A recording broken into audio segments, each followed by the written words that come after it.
All right, winter's coming and I need to put my grill away.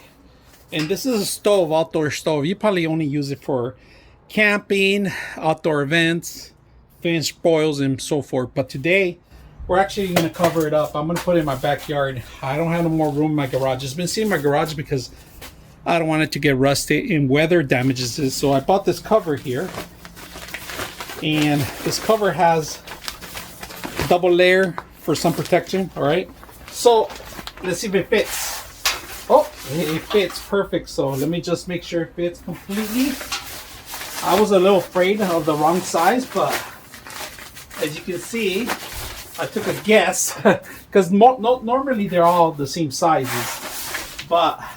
And it has a strap too somewhere in here that I gotta tie it up. It's on the other side. But this is perfect. Now I don't have to worry about keeping my garage. I could keep it outdoors. It's perfect for you guys that are looking for a cover just like I did right now. Simple, easy to use. I hope you guys enjoy the video.